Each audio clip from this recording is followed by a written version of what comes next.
story begins with Dr. Elaine Foster narrating her obsession with uncovering the lost mysteries of Egypt. A montage shows her poring over maps, old texts, and satellite imagery until she stumbles upon a strange anomaly, a structure buried deep in the desert sands, entirely unmarked in historical records. She assembles a team of eager archaeologists, promising them fame and fortune. The Bedouins they hire for transport grow uneasy as they approach the site, refusing to continue. "That place is cursed," one of them mutters. Elaine, brushing off their fears, confidently states, "Curses are just stories. Let's make some history." The camera pans to the pyramid emerging from the sand, black, smooth, and unnatural against the golden dunes. The first few minutes set the mood. The team uncovers a hidden entrance buried beneath sand dunes. The air grows cold as they crack open the stone door, revealing a narrow tunnel. Inside, the darkness feels alive, the torchlight unable to push it back completely. As they crawl deeper, the group feels a suffocating pressure, like the walls are closing in. The hieroglyphs begin to appear, grotesque and alien, showing monstrous figures with hollow eyes and screaming mouths. One figure is carved into the walls repeatedly, with the inscription, "The Hungerer awaits." Then comes the first whisper, faint, indistinct, and unsettling. "Did you hear that?" one team member asks. The others shake their heads, but their unease is palpable. The group descends into the heart of the pyramid, encountering strange phenomena. Jason, the cameraman, is the first to falter. He hears his name in the whispers, faint but unmistakable. He turns to Elaine, his face pale. "Something's calling me. I swear it knows me." Elaine tries to calm him down, but the tension escalates when they find claw marks on the walls, deep gouges leading further into the darkness. "Animals couldn't have done this," mutters one of the team members. "No animal was ever meant to get this far," Elaine replies grimly. As the whispers grow louder, the group becomes paranoid. Jason's behavior becomes erratic. He laughs hysterically and begins speaking to the darkness.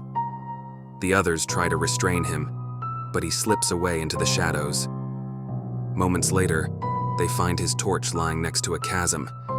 His screams echo from below, but they grow distorted, turning into unnatural laughter. The remaining team pushes on, determined to uncover the mystery and find Jason, if he's still alive. Elaine deciphers more of the hieroglyphs, which tell a chilling story. The pyramid was built not as a tomb, but as a prison to seal away the Hungerer, an ancient entity that feeds on the sanity of those who hear its whispers. It was sealed centuries ago by a forgotten order, the walls carved with warnings to deter the curious. The team begins to unravel. Another member, Sarah, hears her own voice calling to her from a side tunnel. She vanishes before anyone can stop her. Elaine and the last two survivors discover her later, her body lifeless but her mouth still moving, whispering something in an ancient language. One of the survivors panics, trying to leave, but the path back has shifted. The pyramid itself seems alive, trapping them deeper inside. At the pyramid's core, they find a massive stone door covered in intricate carvings. The whispers are deafening now, a cacophony of voices begging to be released. Elaine realizes this is the source, the final seal containing the Hungerer. She tries to warn the others not to touch it, but the remaining survivor, utterly consumed by the whispers, shoves her aside and begins prying the door open. Elaine screams for him to stop, but it's too late. The door bursts open, and an icy wind sweeps through the chamber, extinguishing their torches. In the darkness, Elaine hears wet, slithering sounds and the sharp, guttural cries of her companion. The whispers stop, replaced by silence. Then, a deep, guttural voice speaks. "Thank you for listening." Elaine wakes up outside the pyramid, alone. Her mind is fractured, the whispers still echo in her ears, though the world around her is silent. She wanders aimlessly until locals find her days later, dehydrated and muttering in an ancient tongue. Her colleagues are never found, and the entrance to the pyramid is buried again by a sudden sandstorm. But Elaine's madness spreads. Everyone who hears her whispers begins to hear them too, and soon, the curse spreads beyond the desert, infecting anyone who dares to listen to her story. The final shot is of Elaine sitting in a hospital room, staring blankly at the camera as the faint sound of whispers grows louder. The screen fades to black.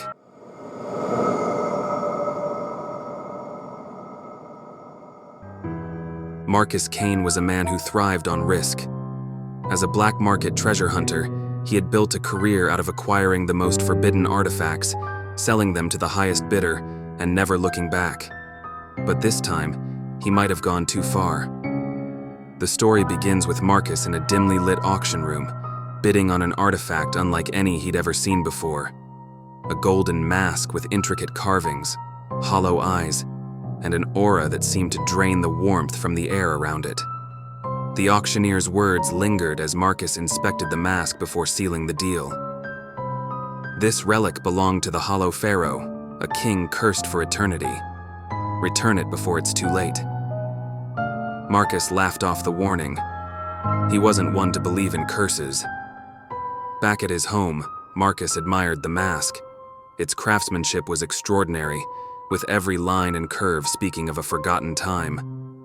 But as he stared into the hollow eye sockets, he felt a chill run down his spine. Shaking it off, he placed the mask on a stand in his study, proud of his latest acquisition. That night, Marcus dreamed of an endless desert storm. Sand lashed at his skin, and in the distance, a pyramid loomed. A figure emerged from the storm, skeletal, draped in tattered robes with glowing golden eyes.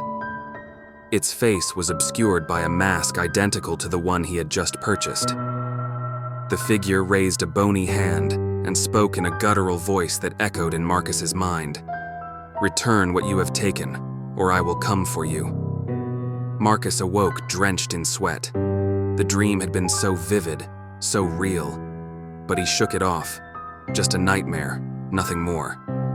The next day, strange things began to happen.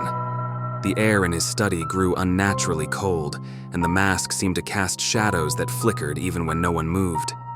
Marcus swore he heard faint whispers, but when he strained to listen, there was nothing. He dismissed it as exhaustion from his work, but the whispers grew louder. As the days passed, the mask's influence began to spread. People in Marcus's small town started noticing strange occurrences. The animals grew restless, barking and howling at night. A massive sandstorm began forming on the horizon, slowly advancing toward the town. Though the region hadn't seen such weather in decades, Marcus couldn't escape the feeling of being watched. Wherever he went, the mask seemed to follow him. He locked it in his safe, only to find it back on his desk the next morning. His reflection in mirrors began to warp, his face replaced by the gaunt, hollow-eyed visage of the figure from his dream. When his friend Sarah visited, she was horrified by his appearance. "Marcus, you look like hell. What's going on?" she asked. He hesitated, but eventually told her about the mask, the dreams, and the whispers. "You have to get rid of it," she urged. "Burn it, bury it, anything." "I can't," he replied, his voice trembling. "It's worth too much. Do you know how much someone would pay for this?" That night, the sandstorm reached the edge of town, enveloping the streets in darkness. People reported seeing shadowy figures lurking in the storm, their hollow eyes glowing faintly. Desperate, Marcus reached out to Dr. Elena Hadid, a local historian specializing in Egyptian artifacts. When she saw the mask, her face turned pale. "Where did you get this?" she asked, her voice barely above a whisper. "An auction," Marcus replied. "Why? What's so special about it?" Elena explained the legend of the Hollow Pharaoh, a tyrant who ruled with an iron fist and dabbled in forbidden rituals to cheat death. When his people rose against him, his priests trapped his soul in the mask and sealed it inside his pyramid, warning that anyone who disturbed it would unleash his wrath. Marcus scoffed. "It's just a story."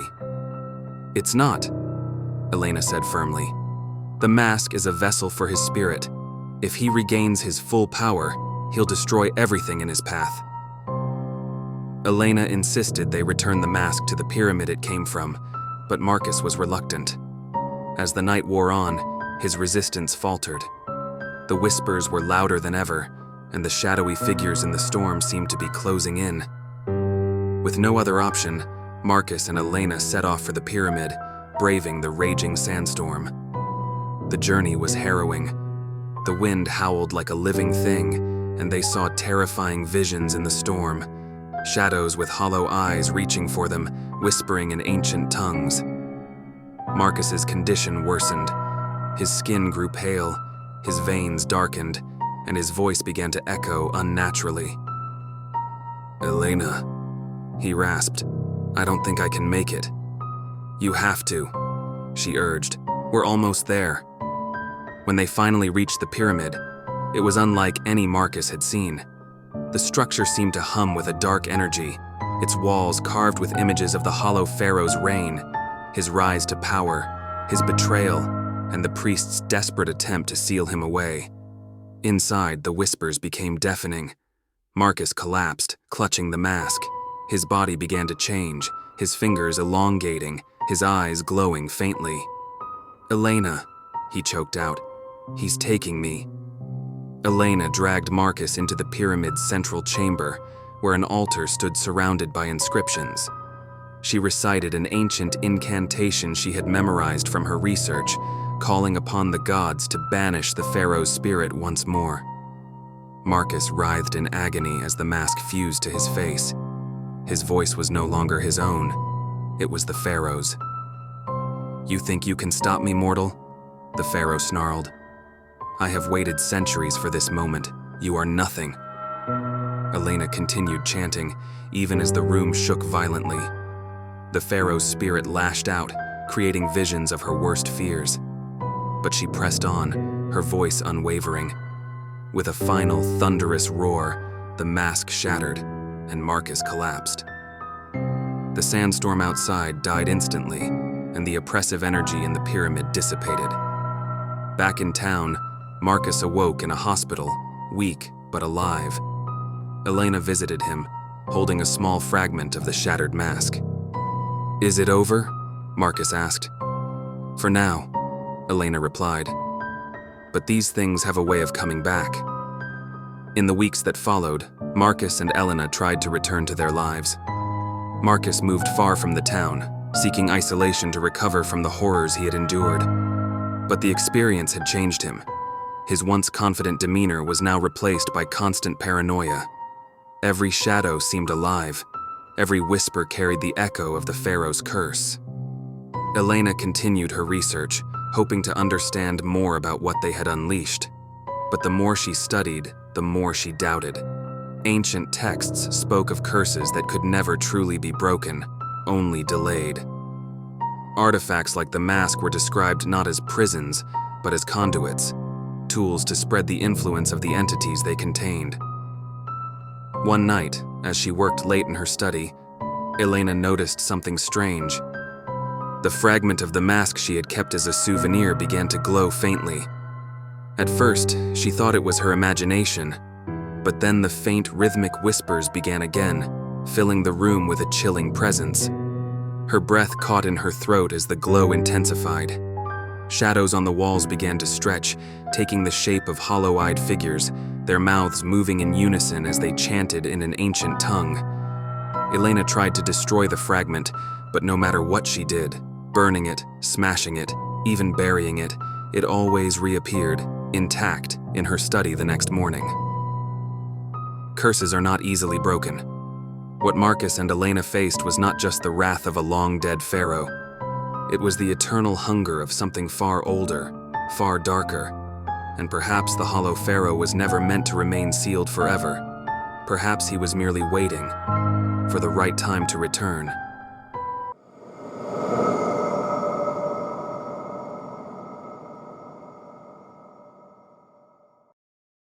The story begins with Dr. Rachel Ward, an esteemed marine archaeologist who has spent years searching for the mysterious lost city of Thalassor believed to have sunk beneath the ocean centuries ago.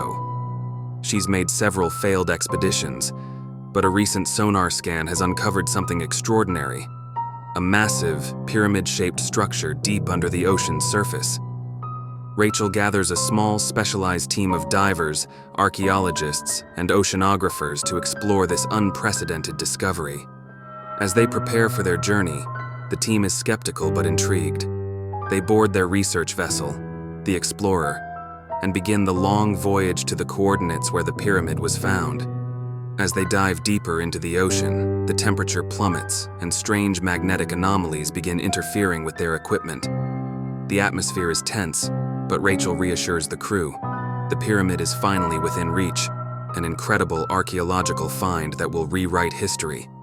The team reaches the pyramid's submerged base. They notice its perfect symmetry, unlike anything they've seen before. But the pyramid is strangely dark. No sunlight filters through, only the ominous blackness of the ocean surrounding it. Rachel and her team set up a diving operation to explore the pyramid.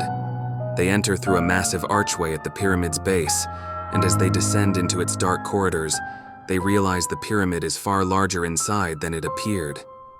The walls are covered in bizarre carvings, symbols unlike any known language, suggesting an ancient civilization far older than any on record. As they venture deeper, the team encounters bizarre phenomena. Some of the divers report hearing strange, echoing whispers in their helmets, but when they try to locate the source, they find nothing. The deeper they go, the more oppressive the air feels, as if the pyramid itself is alive, watching them. One of the team members, Greg, becomes paranoid, convinced that something is following them. He insists that they leave, but Rachel urges him to stay, promising they're close to unraveling the mystery. Suddenly, the floor gives way beneath Greg, and he falls through a hidden trapdoor into a dark chamber below. The team manages to pull him back up, but he is visibly shaken, his eyes wide with fear. He mutters incoherently, "It's alive down there. We shouldn't be here." Rachel dismisses his warnings as nerves but can't shake the feeling that something isn't right. The further they go into the pyramid, the more oppressive the atmosphere becomes. Soon they find themselves in a large chamber with a massive stone altar at its center, surrounded by eerie, unearthly carvings. On the altar lies an object, something that doesn't belong to the ancient world. A perfectly preserved human skull, its eyes hollowed out and carved with similar symbols to those on the walls. Rachel's curiosity gets the better of her. She approaches the skull, examining it closely.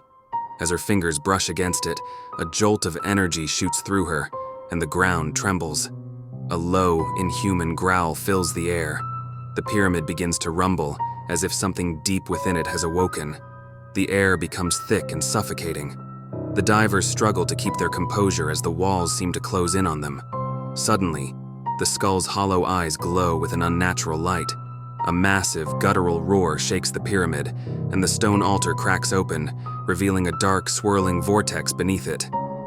Rachel orders the team to retreat, but as they turn to leave, they find the corridors have changed. The walls have shifted, and the once clear path is now a maze of twisting, narrow tunnels. Panic sets in as they realize they are lost, trapped in the pyramid's labyrinthine depths. One by one, team members begin to vanish. First, it's Greg, who is pulled into the shadows, screaming as he disappears into the darkness. Then Sarah, a young archaeologist, is dragged away by an unseen force. Rachel, now frantic, tries to maintain control, but the pyramid seems to be alive, shifting its passages and manipulating their movements. The whispers grow louder, now sounding like chanting, as if something ancient and malevolent is calling to them. Desperate, Rachel tries to use their equipment to contact the surface, but all communication is lost. The vortex beneath the altar grows stronger, pulling everything towards it. The pyramid is alive, and it demands a sacrifice. As Rachel makes her way deeper into the pyramid's core, she discovers an enormous chamber. At its center is a massive, otherworldly creature, a writhing, shadowy mass of tendrils and ancient glowing eyes. The creature's form is indistinct, shifting constantly, but Rachel can sense its ancient, godlike power. The pyramid's curse is revealed. It was a tomb for a godlike entity, one that ruled an ancient civilization and whose followers sealed it away beneath the ocean to prevent its return. The pyramid was never a structure of glory. It was a prison. The entity is feeding off the souls of her team members, using them to regain its strength. As Rachel watches, she realizes the pyramid's true purpose wasn't just to bury the entity. It was designed to trap anyone who dared awaken it, feeding them to the creature to allow it to return to the world of the living. Realizing her only chance of survival is to destroy the creature, Rachel quickly assesses her surroundings. She spots a series of strange runes along the walls that seem to hold the key to banishing the entity back into its prison. But she doesn't have much time. With the pyramid crumbling around her, Rachel frantically begins to trace the runes, chanting the incantations in a desperate attempt to seal the creature away once more. The air crackles with energy as the pyramid trembles, threatening to collapse entirely. The creature roars in fury, its tendrils slashing at the walls as it fights against the seal Rachel is creating. The entire pyramid begins to collapse, shaking violently as the vortex grows more intense. As Rachel completes the final incantation, the pyramid's walls crack and cave in, the energy within it exploding outward. With a final earth-shattering scream, the entity is sucked back into the vortex. The pyramid begins to sink further into the ocean, breaking apart as the sea reclaims it. Rachel, now the last survivor, races to escape the collapsing pyramid. She barely makes it to the surface, just as the pyramid vanishes beneath the waves, disappearing into the depths of the ocean. Rachel is rescued by her crew, but when she returns to civilization, she is forever changed. The nightmares don't stop. She still hears the whispers, and sometimes when she looks in the mirror, she swears she can see the glowing eyes of the creature staring back at her. The ocean has taken something from her, a piece of her soul. And though the pyramid may be gone, the curse of the entity it contained will linger forever, waiting for the next unwitting explorers to awaken it once again. As Rachel watches the ocean from her window, she knows one thing: some secrets are meant to stay buried. Before we wrap up, I have a question for you. What do you think lies hidden inside the world's unexplored pyramids? Could they be ancient tombs, portals to other dimensions, or something far darker waiting to be awakened? Let me know your theories in the comments below. And while you're at it, tell me which story you'd like me to explore next. Should it be about a cursed relic hidden within a forgotten pyramid, an ancient civilization's terrifying secrets, or maybe even the connection between pyramids and extraterrestrials? The choice is yours, so comment and let me know.